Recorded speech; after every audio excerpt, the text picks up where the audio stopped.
চোর গেছে চুরি করতে, প্রতিবেশীর বাড়িতে ঢুকছে, চুরি করতে যাবে, এমন সময় মনে পড়ছে যে না, প্রতিবেশীর বাড়িতে চুরি করা যায় না, রাসূলের নিষেধ, প্রতিবেশীর হক আছে। হাসরের ময়দানে যদি আল্লাহ আমারে জিজ্ঞেস করে প্রতিবেশীর হক আদায় তো করলি না, চুরি করতে গেছিস, আমি কি জবাব দেব? চুরি করা যাবে না, চলে গেছে। পরের দিন গেছে চুরি করতে আরেক ঘরে, ঘরের ভিতরে চুরি করতে যাবে, দেখে যে মূর্তি, খোঁজ দিয়ে দেখে এটা খ্রিস্টানের বাড়ি।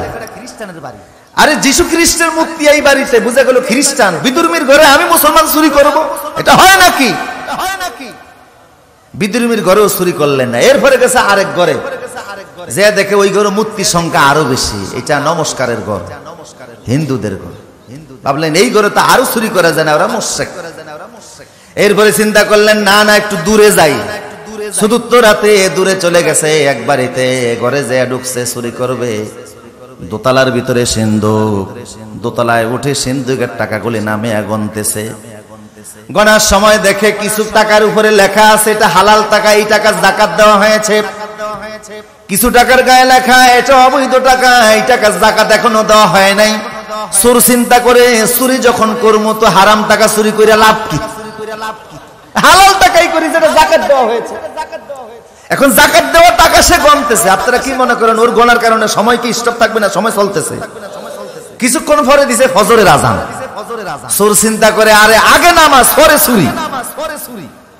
এখন চিন্তা করে নামাজ পড়তে গেলে তো আজান দেওয়া লাগে, আজান ছাড়া আবার নামাজ হয় কি করে? নিজে ঘরের দোতলা দাঁড়িয়ে আজান দেওয়া শুরু করছে। ঘরের দোতলায় কোত্থেকে মুয়াজ্জিন আসলো, আজান দেওয়া শুরু করেছে। তাড়াতাড়ি তাহাজ্জুদ নামাজ পড়ে দোতলায় যেয়ে দেখে একটা যুবক ছেলে দাঁড়িয়ে আছে। এই যুবক তুমি কোত্থেকে এসেছো? আমনে কে? উনি বলে আমি এই ঘরের মালিক। কয় ফজর নামাজ পড়ছেন নি? কয় না এখনো পড়ি নাই। উযু আছে নি? কয় উযু তো আছে। একামত দেন মিয়া। চোর হইলো ভালো করে জানে যে নামাজ পড়তে হলে আজানও দেওয়া লাগে, একামতও দেওয়া লাগে। বললো একামত দেন। বুড়ারে পাশে দাঁড় করায়া একামত দিয়েছে, নামাজ পড়া শুরু করে দিয়েছে। এত সুন্দর তেলাওয়াত, ঘরের মালিকের চোখ থেকে টপ টপ করে পানি পড়া শুরু হয়ে গেছে। এই যুগের বহু আলেমের চাইতো সেই যুগে সুরের তেলাওয়াত অনেক শুদ্ধ ছিল। কথা বলেন ঠিক কি না? ওরা তিলাল কোরআন আর তার তিলা, কোরআন তেলাওয়াত করা লাগবে শুদ্ধভাবে। কিভাবে? কিন্তু বহু মুসলমান আছে 70 থেকে 80 বছর বয়স হয়ে গেছে, 40 বছর নামাজ পড়তেছে, এখনো তেলাওয়াত শুদ্ধ। রাসূল বলেছে রুব্বা কারিন আল কুরআনু ইয়ালআনুহু, অনেক মুসলমান আছে কোরআন তেলাওয়াত করে অথচ কোরআন তাদেরকে অভিশাপ দেয়। এই অভিশাপ থেকে বাঁচতে হলে কেরাত শুদ্ধ করার দরকার আছে না নাই? আর বাংলাদেশে এর চাইতে বড় সুযোগ আর দুনিয়ার কোনো দেশে নাই। কারণ এত আলেম, এত মসজিদ, এত মাদ্রাসা পৃথিবীর আর কোনো দেশে। আমার প্রিয় সুদীপ, নামাজ পড়া যেমন ফরজ, কেরাত শুদ্ধ করাও। চোর তেলাওয়াত শুনে গৃহস্থ মানে খুশি হয়ে গেল, খুশি হয়ে বলে তুমি কে? তোমার পরিচয় দাও। বড় সুন্দর কণ্ঠ দিয়ে নামাজ পড়িয়েছো, আমি বড় মুগ্ধ হয়ে গিয়েছি। চোর বলে আর পরিচয় দেওয়ার দরকার নাই, যা হওয়ার তা হয়ে গেছে, আমি যাচ্ছি, আসসালামু আলাইকুম। উনি বলে না, পরিচয় দেওয়া লাগবে। কেন এসেছো আমার ঘরের দোতলায়? তুমি কেন আসছো? কেমনে ঢুকছো? যুবক বলে আসছিলাম একটা কাজে, এখন আর সুযোগ নাই করার, ধরা পড়ে গেছি। মালিক বলে না, বলা লাগবে। বলে ও মালিক, পেটের অভাবে চুরি করতে বের হয়েছি, আপনার ঘরে আসছিলাম, টাকা গুনতে গেছি, এমন সময় আজান দিয়ে দিয়েছে। ভাবলাম চুরি পড়ে আগে নামাজ পড়তে যে ভাবলাম আজান দেওয়া লাগে, আজান দিয়েছি, আপনি আসলেন একামত দিয়ে জামাতের সঙ্গে নামাজ পড়েছি, এখন আপনার সামনে আর আপনার টাকা নেই কেমনে? উনি বলে আমার ঘরে কি এই প্রথম আসতো না? অন্য ঘরে গিয়েছিলাম, খ্রিস্টানের ঘরে মূর্তি দেখে অমুসলিমের ঘর, সে অমুসলিমের ঘরে থেকে আমি চুরি করি নাই।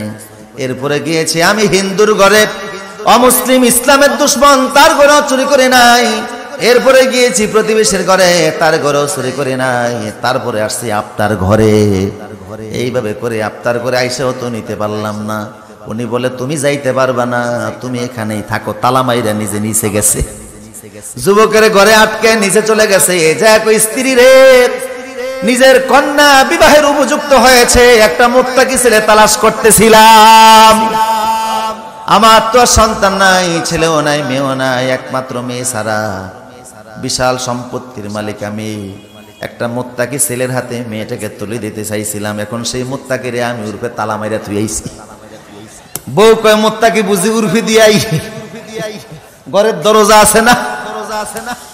কিভাবে ওখানে তালা মারলেন? কয় বউরে আসছিল ফ্যাটের অভাবে চুরি করতে আসছে, কিন্তু চুরি করে নাই। আমার মনে সুযোগ পায় নাই, সেই জন্য নিতে পারে নাই, ধরা পড়ে গেছে। আমার মনে হয় তার হাতে যদি আমার গোটা সম্পদ তুলে দেয়, তার দ্বারা তসরুফ হবে না। কারণ অভাবের সোর এক জিনিস, আর স্বভাবের সোর। অভাবের সোর যারা, তাদেরকে অল্প দিলেই তুষ্ট হয়ে যায়। ফেটের খিদা মিটে গেলে আর বাজে চিন্তা করে না। আজ যারা স্বভাবের সোর, হাজার হাজার কোটি টাকার মালিক হওয়ার পরেও স্বভাব থেকেই যায়। কখনো মালয়েশিয়াতে সেকেন্ড হোম করে, এরপরে লোভ হয় আমি কানাডায় করি, এত লোভ মিটে না। তারপরে যায় আমেরিকাতে, লন্ডন সহকারে বিভিন্ন দেশে হাজার হাজার কোটি টাকা ফাটায়, তারপরেও তার লোভ মিটে না। এমন চোর আছে না নাই? কে বলছে চোর আছে?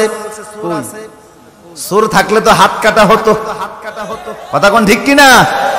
কারণ কোরআনে চোরের বিধান কি? আস-সারিকু ওয়াস-সারিকাতু ফাকতাউ আইদিয়াহুমা। আল্লাহ বলেছে চোর যদি চুরি করো তার হাত কেটে দাও। এই আইনটা কি দুনিয়ার মানুষের না আল্লাহর? আল্লাহকে আইনটা বুঝা দিছে না না বুঝা দিছে? দুনিয়াতে যত মানুষ আছে বানাইছে কে? কথা বলেন, কে বানিয়েছে? আবার অপরাধ করার কারণে হাত কাটার বিধানও দিয়েছেন কে? আল্লাহ। বুঝা গেল মানুষের কল্যাণে যে আইনটা দিয়েছেন এটা বড় বড় আইন না, কল্যাণকর আইন। অথচ এই দেশে এই পর্যন্ত বিগত 50 বছরে একটা চোরেরও হাত কাটা হলো না। বুঝা গেল এই দেশে কোনো চোর নাই। ও চোর আছে, কোরআনের বিধান মানতে রাজি না। কথা বলেন ঠিক কিনা? কিন্তু কোরআনের বিধান মানলে কোনো চোর থাকতো না, সমবন্টন হতো, সবাই খেয়ে দিয়ে ভালো থাকতে পারতো। কথা বলেন ঠিক কিনা? আমার প্রিয় সুধী, সেই যুগের চোর ছিল এই যুগের বহু বুজুর্গের চাইতে অনেক ভালো মানুষ। কি সমাজ রসুল গঠন করে গেলেন! পৃথিবীর ইতিহাসে এমন সোনার মানুষ আর হয় না, এত সুন্দর মানুষ আর হয় না। হযরত ওমরের মতো মানুষ, যিনি ছিলেন মূর্খ, যিনি লেখাপড়া জানতেন না, অক্ষর জ্ঞান ছিল না, যিনি ছিলেন রাখাল, সেই ওমর ইসলাম কবুলের পরে রসুলের সাহাবী হওয়ার মর্যাদা লাভ করলেন। শুধু মর্যাদা লাভ করেন নাই, অক্ষর জ্ঞানটাও তিনি শিখে ফেললেন। শুধু অক্ষর জ্ঞান শিখান নাই, ইসলামের দ্বিতীয় খলিফা হলেন। শুধু দ্বিতীয় খলিফা হন নাই, তাম বিশ্বের অর্ধেকটাকে 10 বছর পর্যন্ত শাসন করলেন। আল্লাহু আকবার। কিয়ামত পর্যন্ত হযরত ওমরের শাসন ব্যবস্থার মতো এমন যুগ আর আসবে নাকি? এ কথা বলেন, আসবে? কি সমাজ ব্যবস্থা উপহার দিয়েছেন আমার প্রিয় সুধী। 23 বছরে আল্লাহ রসুল কেমন সোনার মানুষ বানিয়ে ফেলেছেন। আল্লাহ রসুলকে পাঠালেন মক্কার সমাজে, তিনি আসলেন। সেই সমাজে রসুল কাজ করতে শুরু করলেন। কেমন নবী তিনি, তার সম্পর্ক তো আমরা অত ভালো জানি না। আমরা বিশ্ব নবীর জীবনী সম্পর্কে অত লেখাপড়া আমাদের নাই। আমি যদি বলে হাত উঠান, রসুলুল্লাহর গোটা জীবনীটা পড়েছেন কয়জন? বাংলায় কত জীবন চরিত্র তৈরি হয়েছে, কত রসুলের জীবন ব্যবস্থার উপরে সিরাতের গ্রন্থ প্রণীত হয়েছে। পুরা জীবনীটা পড়েছে এমন মুসলমানের সংখ্যা কম না বেশি? খুবই নগণ্য। কথা বলেন ঠিক কিনা? নবী সম্পর্কে জানার দরকার। যে যারে জানে না সে তারে মানতেও জানে না। মানতে হলে জানতে হবে। কথা বলেন ঠিক কিনা? আগে নবী সম্পর্কে জানো, তাহলে মানো, দেখবা মানাটা তোমার জন্য সহজ করে দিয়েছেন কে? নবী সম্পর্কে জানা লাগবে, নবীর ইতিহাস জানতে হবে, নবীর জন্ম জানতে হবে, নবীর মিলাদ জানতে হবে, সিরাত জানতে হবে, গোটা জিন্দেগি জানতে হবে। অথচ আমাদের বাসা বাড়িতে অনেক নোবেল বই সহকারে কত কিছু পাওয়া যায়, নবীর জীবনের উপরে 2-4টা বইও পাওয়া যায় না। আবার এখন তো এমনও আছে, কিছু কিছু ধর্মীয় বই পাওয়া গেলে জঙ্গিবাদের তকমা দেওয়া হয়। জঙ্গিবাদের সাথে ইসলামের কোনো সম্পর্ক? বাংলা ভাইয়ের সাথে, শায়েখ আব্দুর রহমানের সাথে, যারা মানুষ হত্যা করে নিরপরাধ মানুষ, ওদের সাথে ইসলামের কোনো সম্পর্ক? কিন্তু ইসলামী বই পাইলেই আজে বাজে মন্তব্য কলাম লিখবেন না, অনেক হাবিজাবি কথা বলবেন না। মুসলমান বেঁচে থাকবে কোরআন এবং সুন্নাহর উপরে কথা বলেন, ঠিক কিনা? নবীর ঈমান ঠিক রাখতে হলে নবীর জীবনীটা জানতে হবে, যেই জীবনীকে আল্লাহ পাক সার্টিফিকেট দিয়েছেন ওয়া ইন্নাকা লাআলা খুলুকিন আযীম। ও নবী, আপনার জীবনীটা এত বিশাল, এত মহান, যেটা মাপার মতো যন্ত্র পৃথিবীতে নাই। কি নবী আমরা পেয়েছি, যেই নবী বলেছে পৃথিবীতে যদি মুসা আলাইহিস সালাম আমার যুগে বেঁচে থাকতো, লাউ কানা মুসা হাইয়ান লাত্তাবাআনি, মুসা নবী যদি বেঁচে থাকতো পৃথিবীর 4 কোটি 20 লক্ষ ইহুদিদের নেতা, তাহলে তার জন্য ফরজ হয়ে যেত আমার উম্মতের মধ্যে শামিল হয়ে যাওয়া। আমাকে পাইলেই তার নবুয়ত ক্যান্সেল হয়ে যেত। আল্লাহু আকবার বলেন। দুনিয়ার সব নবীদের উপরে যার মর্যাদা শ্রেষ্ঠত্ব আল্লাহ দান করে দিয়েছেন, সেই নবী বলেছেন ইন্না ঈসা ইয়ানজিলু মিনাস সামায়ে ক্বাবলাল কিয়ামা। পৃথিবীর প্রায় 200 কোটি খ্রিস্টানদের নেতা ঈসা আলাইহিস সালাম তিনি কিয়ামতের আগে আসবেন এই উম্মতের মধ্যে শামিল হওয়ার জন্য। সুবহানাল্লাহ। তিনি আকাশ থেকে এসে ইনজিল দ্বারা চলবেন না, ইনজিলের কিতাবের অনুসরণ করবেন না। ঈসা আলাইহিস সালাম কিয়ামতের আগে এই জমিনে এসে কোরআন এবং সুন্নাহর অনুসরণ করবেন। আমার প্রিয় সুদীপ, বিশ্ব নবী যেই নবীর উম্মত আমরা হলাম, নবী হলেন শ্রেষ্ঠ নবী, আর নবীর উম্মত হয়ে যাওয়ার কারণে আমরা হয়ে গেলাম শ্রেষ্ঠ উম্মত। কুনতুম খায়রা উম্মাতিন উখরিজাত লিন-নাস তা'মুরুনা বিল মা'রুফি ওয়া তানহাউনা আনিল মুনকার। আল্লাহ বলেছেন তোমরা হলো পৃথিবীর সর্বশ্রেষ্ঠ উম্মত। কি উম্মত? সর্বশ্রেষ্ঠ উম্মত। দুনিয়া সব উম্মতের উপরে তোমাদের দাম বেশি। আসলাম শেষে যাব আমরা সবার আগে, জান্নাতে ঢুকবো সবার আগে, সবার উপরে আমাদেরকে শ্রেষ্ঠত্ব দেওয়া হলো। কেমন ভাবে আল্লাহ শ্রেষ্ঠত্ব দিলেন? হাদিস শরীফের মধ্যে এসেছে কিয়ামতের ময়দানে বিভিন্ন নবীদের আপন আপন উম্মতেরা যারা অবাধ্য উম্মত, তারা নবীদের নামে মিথ্যা মামলা দায়ের করবে। হাসরের ময়দানে ঈসা আলাইহিস সালামের অবাধ্য উম্মত, মূসা আলাইহিস সালামের অবাধ্য উম্মত, দাউদ আলাইহিস সালামের অবাধ্য উম্মত, নূহ আলাইহিস সালামের অবাধ্য উম্মতেরা নবীদের বিরুদ্ধে আল্লাহর দরবারে মিথ্যা মামলা দায়ের করবে। কিয়ামতের ময়দানেও মিথ্যা মামলা হবে। বোঝা গেল দুনিয়াতে হবে কি হবে না? নবীদের নামে মিথ্যা মামলা হবে।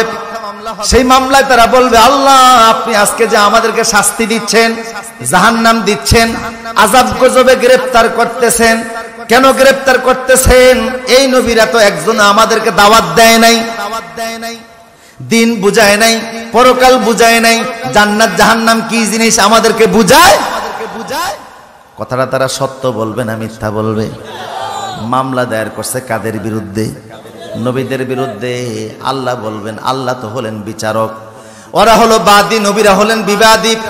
নবীদেরকে আল্লাহ ডেকে বলবেন ও নবীরা, তোমাদের অবাধ্য উম্মতরা তোমাদের বিরুদ্ধে মামলা দায়ের করেছে, এখন তোমরা বলো, তোমরা জবাব দাও। নবীরা বলবে আল্লাহ ওরা মিথ্যা বলতেছে, আমাদের দিনরাত 24 ঘন্টার ভিতরে প্রয়োজনীয় কাজ ছাড়া সমস্ত সময়গুলি আমরা দাওয়াতের কাজে ব্যয় করে দিয়েছি। ওরা আমাদেরকে মেরেছে, করাত দিয়ে ছিঁড়েছে। আসাদুল বালায়াল আম্বিয়া সুম্মাল আমসালু ফাল আমসাল, দাওয়াত দেওয়ার কারণে জাকারিয়া নবীকে 2 টুকরা করে দেওয়া হয়েছে। বনি ইসরাইলের 38 জন নবীকে ইহুদিরা একদিনে হত্যা করছে। কথা বলেন ঠিক কি না? আজকে কোরআনের দাওয়াত দিতে গেলে যে সকল আলেমদের উপরে হামলা মামলা আসে, নির্যাতন আসে, জেল জুলুম আসে, ফাঁসির হুকুম আসে, এক শ্রেণীর আলেমরা আবার এটা নিয়ে মজা লুটে, কয় ওনাদের উপর এত নির্যাতন কেন, আমাদের উপর আসে না, তার মানে আমরা যুগের বড় বুজুর্গ। আর মিয়া যারা বুজুর্গ তাদের উপরেই তো বিপদ মুসিবত বেশি আসে, কারণ নবীদের চাইতে বড় বুজুর্গ পৃথিবীতে আর কেউ। তো নবীদেরকে যখন করাত দিয়ে ছিঁড়া হয়েছে, বুঝা গেল যারা যুগের বুজুর্গ তারাই নির্যাতিত বেশি হবে। আমার প্রিয় সুদীপ, আসলে বুজুর্গ কি জিনিস তাও আমরা চিনি না।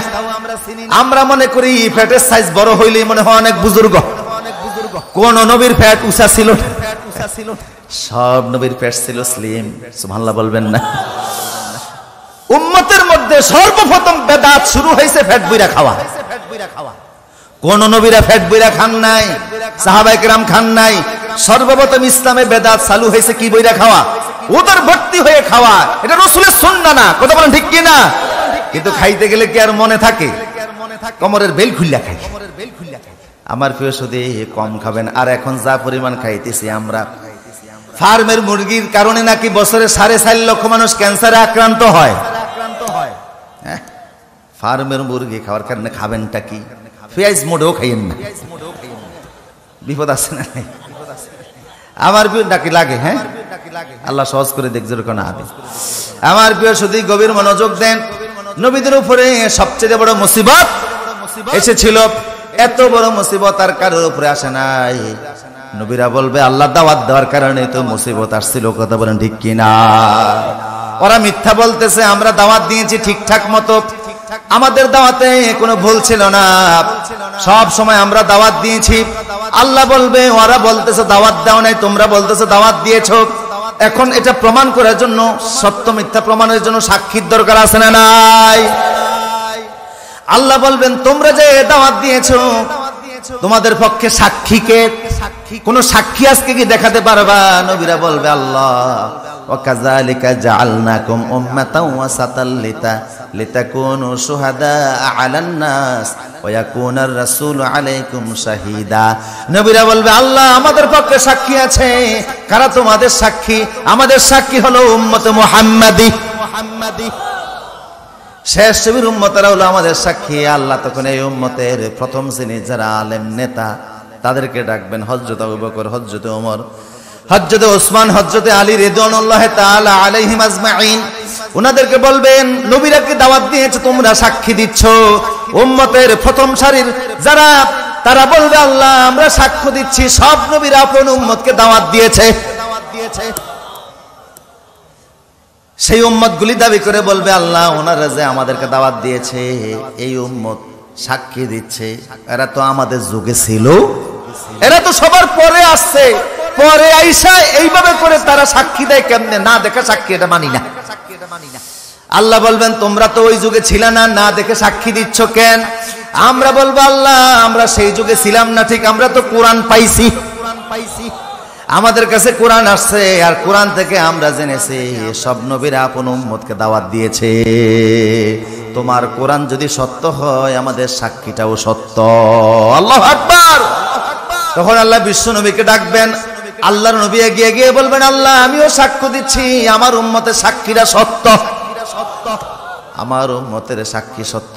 নবীর সাক্ষী গ্রহণ করে ওই নবী, অন্য নবী আলাইহিমুস সালামদের অবাধ্য উম্মতের মামলা আল্লাহ খারিজ করে দিবেন।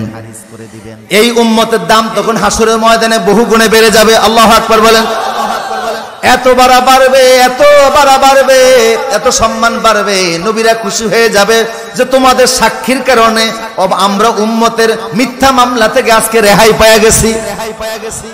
আমাদের দাম তখন অনেক গুণে বেড়ে যাবে। এতে খুশি না বেজার? হুজুর বলেছে ময়দানে সব নবীরা ইয়া নাফসি ইয়া নাফসি বলবে, একবারের জন্য আমি ইয়া নাফসি বলবো না, আমি আমার উম্মত নিয়ে জান্নাতের দরজায় চলে যাব। ওয়ানা আউয়ালু মান ইউহাদ্দিকু হালাকাল জান্নাহ, আমি প্রথম ব্যক্তি যে ব্যক্তি জান্নাতের দরজার ভিতরে করাঘাত করব। ফায়ুকালুল খাজিনু মান ফিল বাব ফাকুলু আনা মুহাম্মাদুন আনা মুহাম্মাদুন ফাকালা ওয়া আনা উমিরতু আল্লা ইফতাহা বাবাল জান্নাহ ক্বাবলাকা। হুজুর বলেন আমি যখন জান্নাতের দরজায় চলে যাব, দরজার মধ্যে আমি করাঘাত করব। ভিতর থেকে বলবে কে দরজায় দাঁড়িয়ে আছেন, করাঘাত করতেছেন? রাসূল বলে আমি বলবো আমি মুহাম্মাদুর রাসূলুল্লাহ সাল্লাল্লাহু আলাইহি সাল্লাম। তখন জান্নাতের দরজার দ্বার রক্ষী বলবে আমাদেরকে আদেশ করা হয়েছে আপনার আগে যেন আমরা এই দরজাটা না খুলি। নবীরা তখনও ময়দানে উম্মত নিয়ে ব্যস্ত, আর আমার নবী তখন উম্মত নিয়ে জান্নাতের দরজা। হুজুর বলে জান্নাতের দরজাটা হবে এত লম্বা, এত লম্বা, মক্কা শরীফ থেকে সানা পর্যন্ত যত দূর লম্বা, জান্নাতের গেট হবে এত লম্বা, 1 মাসের দূরত্বের সমান হয়ে যাবে। আল্লাহু আকবার। পুরা গেটটা আমার জন্য ওপেন করে দেওয়া হবে, আমার জন্য ওপেন করে দেওয়া হবে। আমি সেই জান্নাতে এখন উম্মত নিয়ে যাব। সুবহানাল্লাহ বলবেন না? হুজুর বলে আমার সঙ্গে তখন কি পরিমাণ উম্মত জান্নাতে যাবে তোমরা জানো না? ও মাইয়া সাবউনা আলফান, আমার সঙ্গে তখন 70,000 উম্মত আমার সঙ্গে থাকবে। আর একটু জোরে বলুন, কত হাজার? আপনাদের খুশি হওয়ার কারণ কি? 70,000-এর মধ্যে তো সাহাবীরাই 1.25 লক্ষের উপরে। আমরা কার খালু? কথা কোন ঠিক কিনা? সাহাবীদের সংখ্যাই তো বিদায় হতে সময় ছিল 1,24,000-এর উপরে। এরপরে তাবিরা আছে, তাবিরা আছে, আইম্মা মুজতাহিদিন আছে, আইম্মা মুফাসসিরিনে কেরাম আছে, যুগ শ্রেষ্ঠ বুজুর্গানে দ্বীন আছে। সেই যুগের মানুষ এই যুগের মানুষের সাথে বহু ভালো ছিল না? সেই যুগের মানুষগুলি আছে। দেখেন আমরা বেজার হওয়ার কিছু নাই। হাদিসে আসছে, রাসূল বলেছেন যে মা কুল্লি সাবঈন সাবউনা আলফান, এই 70,000-এর এক হাজারের সাথে আরো 70,000 করে আল্লাহ বোনাস দান করে দিবেন। লা আযাব আলাইহিম ওয়ালা হিসাব আলাইহিম, এদের আযাবও নাই, এদের হিসাবও নাই। এখন আপনি যদি এই 70,000-এর 70,000 দিয়ে গুণ করেন, আমি দেখেছি প্রায় 490 কোটি হয়। তার মানে বিনা আযাবে, কোনো ট্রানজিট ছাড়া জাহান্নামে 1 সেকেন্ডের আযাব ভোগ করা ছাড়া এই উম্মতের 420 কোটি লোক এক যুগে জান্নাতে প্রবেশ করবে। এখন এই লিস্টের ভিতরে নামটা ঢোকানোর সুযোগ আছে না নাই? লিস্ট এখন বড় হয়েছে না? তাও চাঁদ দেখা খুশি হয় না, কি রাখা লাগবে?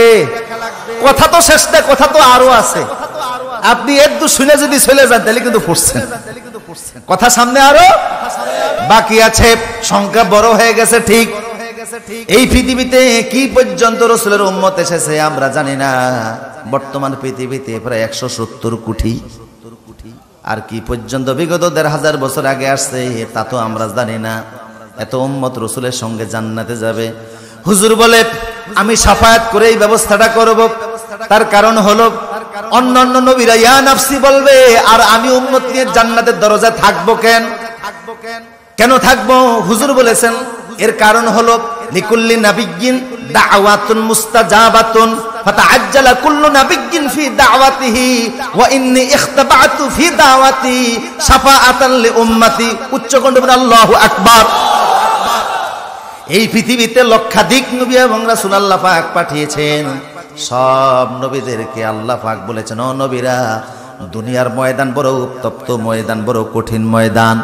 যেই জায়গায় তোমরা যাচ্ছ, যেই জায়গায় তোমরা দাওয়াত দিবা, এই দাওয়াত দিতে গেলে হালুয়া রুটি খাওয়াবে না, ফাঁক শাক করে খাওয়াবে না, মসজিদের ভিতরে ঘুমাতেও দিবে না।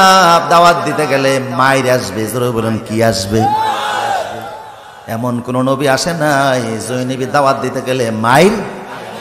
আজকে আমরা দাওয়াত দিতে গেলে হালুয়া আসে, খাবার আসে, গরু আসে, মুরগি আসে, খাসি আসে, পাকপিরা ঘরের থেকে নিয়ে খাওয়ায়।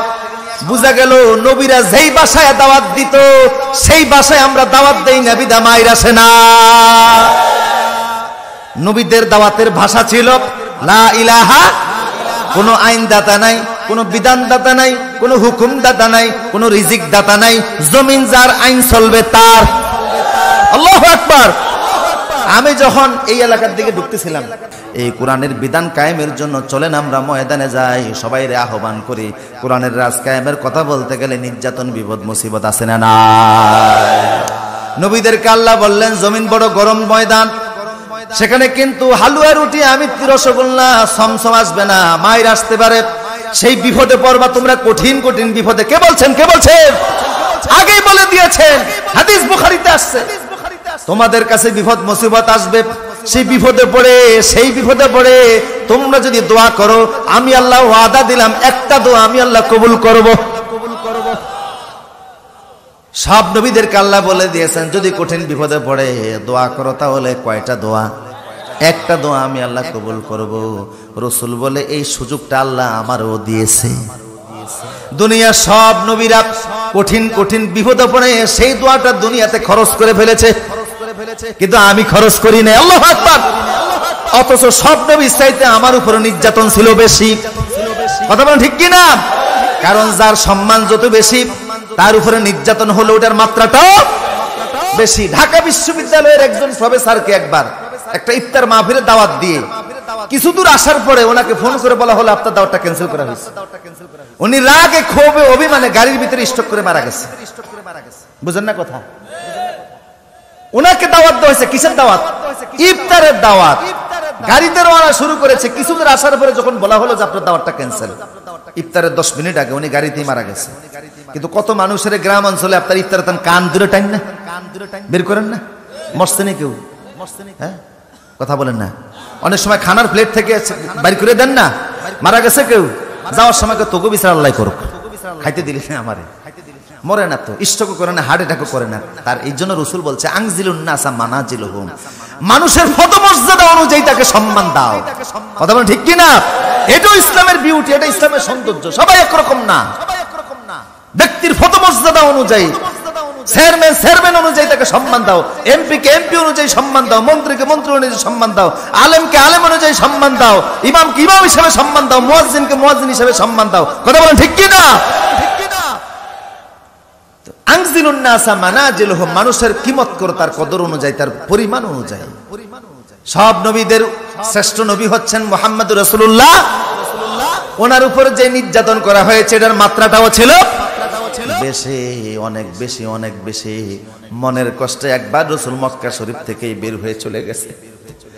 মক্কা শরীফ থেকে 25 কিলোমিটার দূর বুখারীতে এসেছে রাসূল জিরান এলাকায় গিয়েছেন।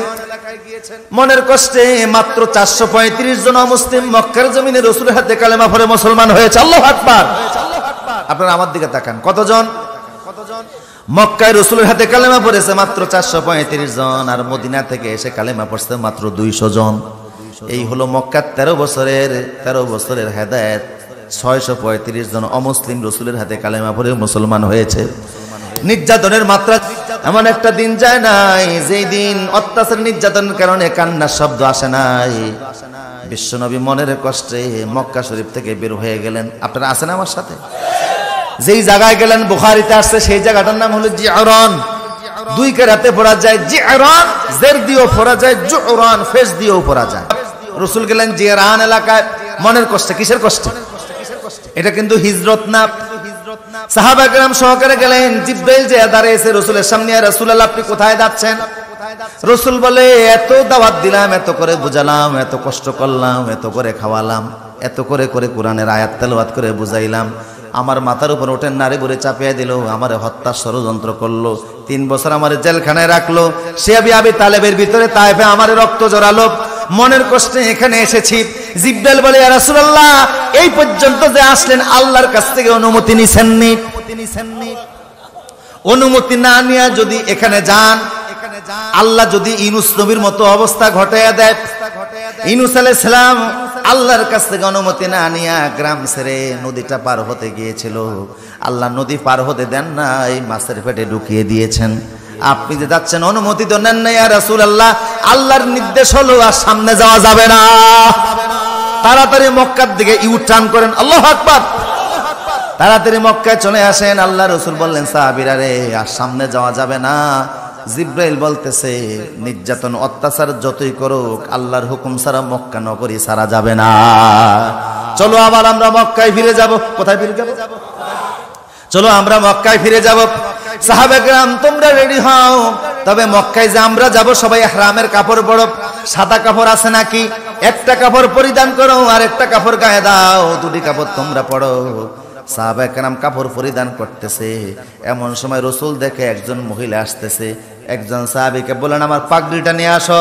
আল্লাহর নবীর পাগড়ি মোবারক আনা হলো। বিশ্ব নবী নিজের পাগড়ি মোবারক বিছিয়ে দিলেন, মহিলার হাত ধরলেন, নিজের পাগড়ির উপরে মহিলাকে রাসূল নিজে বসিয়ে দিলেন। আর জোরে বলুন। মহিলা রাসূলের সঙ্গে কথা বলতেছে, কিছুক্ষণ পর পর আল্লাহর নবীর মাথার মধ্যে হাত দিচ্ছে। মা যেইভাবে সন্তানকে আদর করে মহিলা সেইভাবে রাসূলকে আদর করতেছে, গালের মধ্যে হাত দেয়, শরীরে হাত দেয়। কিছুক্ষণ পরে বিশ্ব নবী মহিলা যখন উঠে দাঁড়ালো রাসূলও উঠে দাঁড়িয়ে গেলেন। কিছুক্ষণ পরে মহিলা যাচ্ছে, রাসূল তার পিছন থেকে আগাচ্ছে, সামনে আগে দিয়ে আসলেন। সাহাবা কেরাম বলল ইয়া রাসূলুল্লাহ এই মহিলাকে যার পরিচয় আমরা জানি না, অথচ তার সম্মানে আপনি আপনার পাগড়িটা বিছিয়ে দিয়েছেন। যেই নবীর চাদরের উপরে জিবরাইল বসার সাহস করে না, সেই নবীর পাগড়ির উপরে একজন সাধারণ রমণী বসে।